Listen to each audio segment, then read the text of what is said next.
ईर्ष्या की चर्चा चल रही है साधुजनों, आज समाप्त करेंगे। रोगी पति पत्नी की ख्याति देखकर ईर्ष्यालु हो जाता है।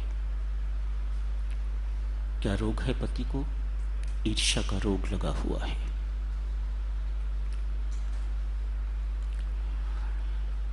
व्यंग्यात्मक शब्द, कटु शब्द, निंदा भरे शब्द, ये सब के सब साधक चलो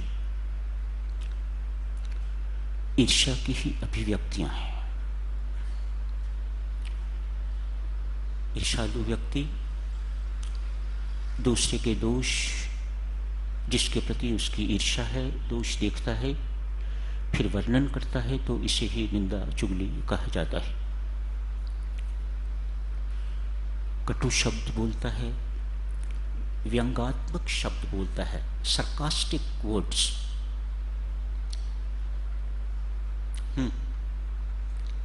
ऐसे शब्द ईर्ष्या की अग्नि की जो ज्वाला है उसकी लपटें हैं।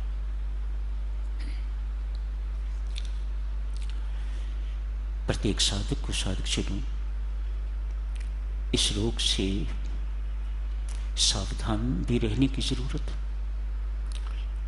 जागरूक भी रहने की जरूरत, और फिर पूर्णतया बचे रहने की जरूरत।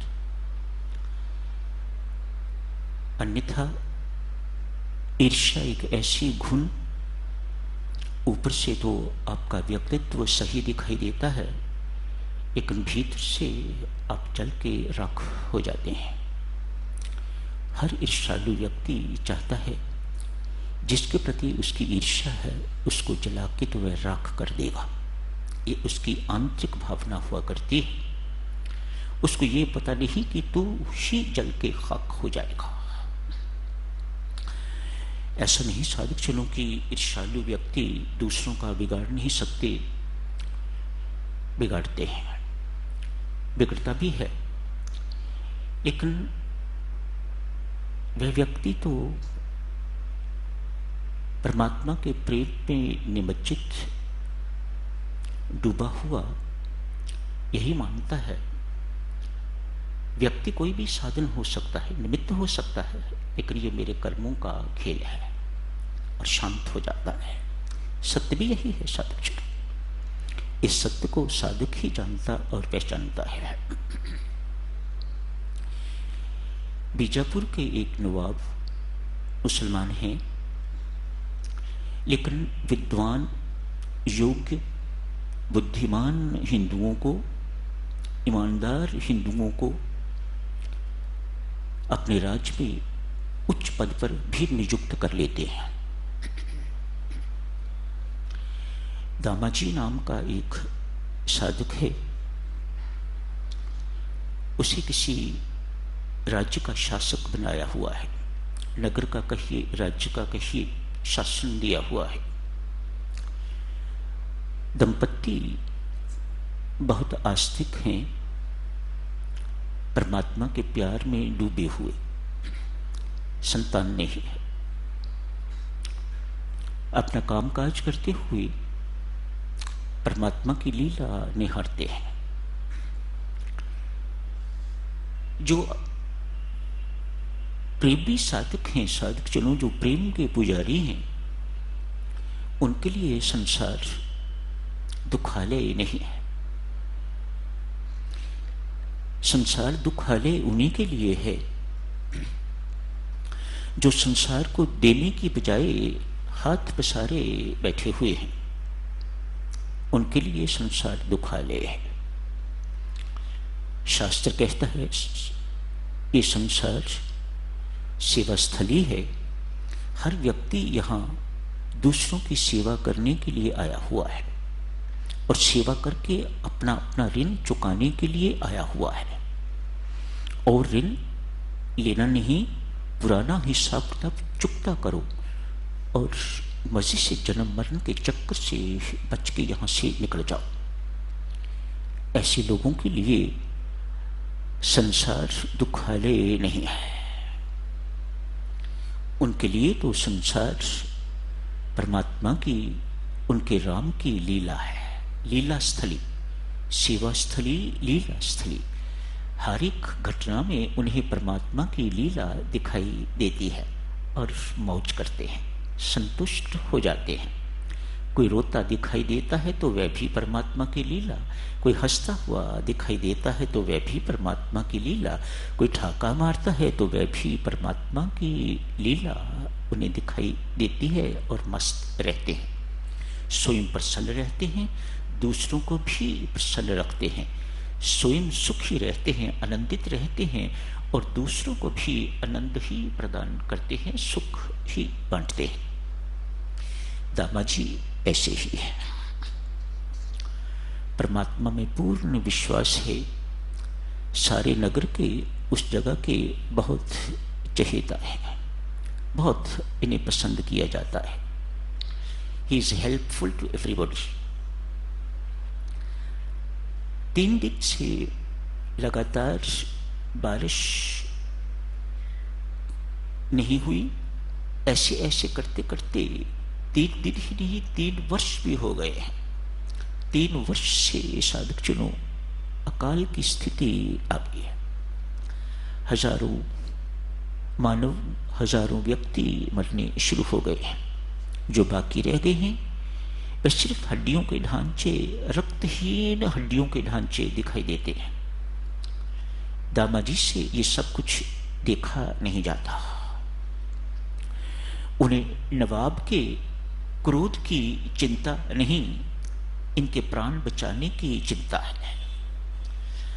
अतएव नौबत ये आ गई हुई है इस वक्त कि लोग सूखे पत्ते खा के तो गुजारा करते, लेकिन सूखे के कारण अब सूखे पत्ते भी उपलब्ध नहीं रहे।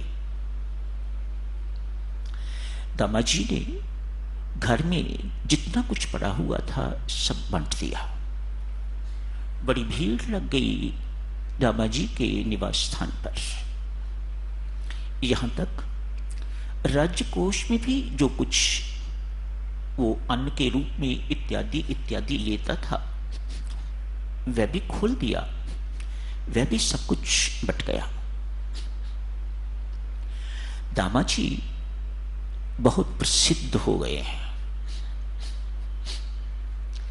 ये प्रसिद्धि दूसरे की हर एक से देखी नहीं जाती। ये ख्याति हर एक से देखी नहीं जाती। अपनी तो ठीक है, लेकिन दूसरे की ख्याति सहन नहीं होती। तो जहां दूसरों की सहायता करने वाले व्यक्ति होते हैं वहां उनकी टांग खींचने वाले भी व्यक्ति हुआ करते हैं। एक नियम है। अतएव उनमें दोष देखने शुरू करेंगे, किस ढंग से उनके दोष वर्णन करने शुरू करेंगे, किस ढंग से इस व्यक्ति को नुकसान पहुंचाया जा सकता है, किस ढंग से इस व्यक्ति को दुख दिया जा सकता है, और उस दुख को देख देख कर मैं सुखी हूं और सुखी हूं। ये ईर्ष्यालु व्यक्ति के चिन्ह है। एक ईर्ष्यालु सूबेदार है, उसको ये पता लगा तो उसने जाके नवाब साहब से शिकायत की। साहब, उस दामाजी ने इतना भी नहीं किया, उसके अंदर इतनी भी अकल नहीं थी कि आपसे कम से कम इजाजत तो लेता।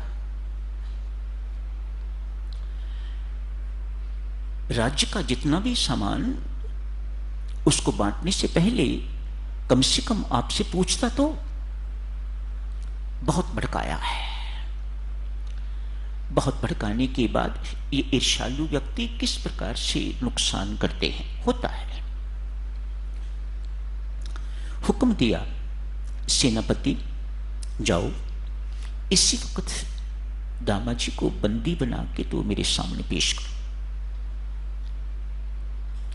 ईर्ष्यालु व्यक्ति, देवियों सज्जनों, वैसे तो चूहा और सांप उनसे तुलना की जाती है। चूहा भी कुतरता है, काटता है, उसे स्वयं को कोई लाभ नहीं होता, लेकिन दूसरों का नुकसान कर गया। सांप भी काटता है तो उससे उसको कोई फायदा नहीं है, लेकिन दूसरे की तो मृत्यु हो गई।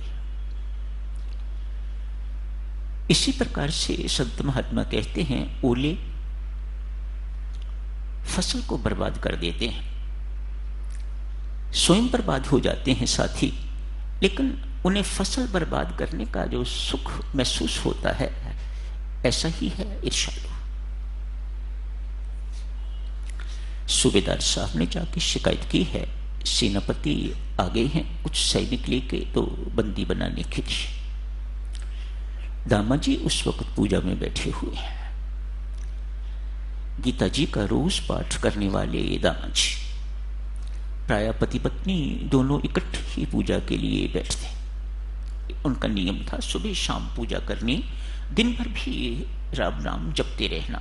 नाम के उपासक, विठल भगवान के उपासक पंढरपुर आया जाया करते प्राय।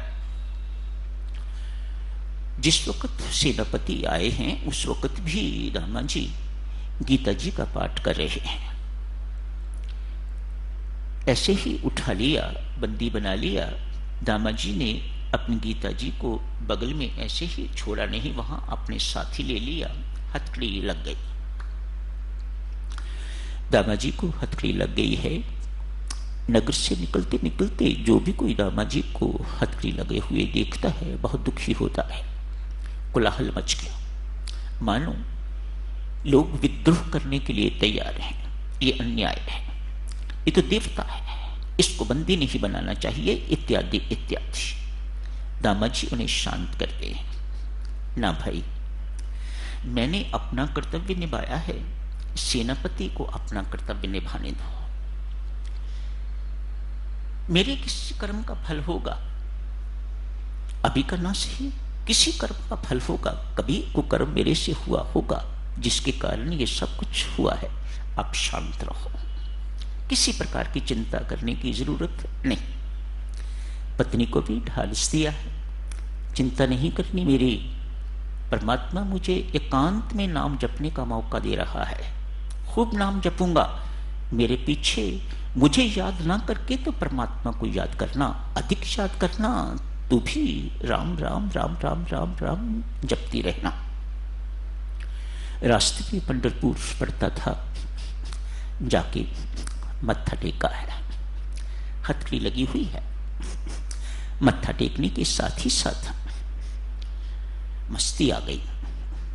मस्ती आ गई तो हथकड़ी को ही करताल बना के तो दामा जी वहीं नाचने लग गए हैं।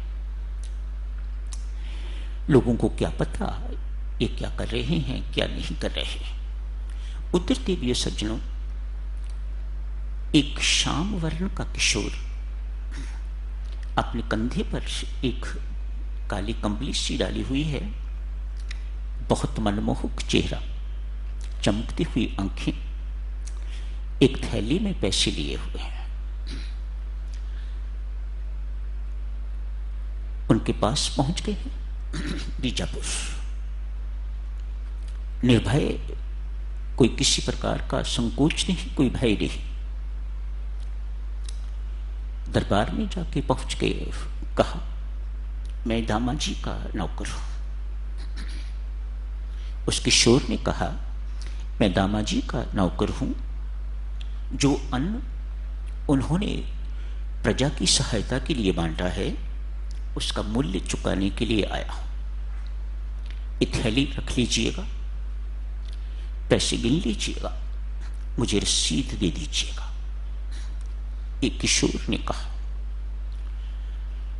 किसको सुरत है, किसको फुर्सत है कि वह थैली के पैसे गिने।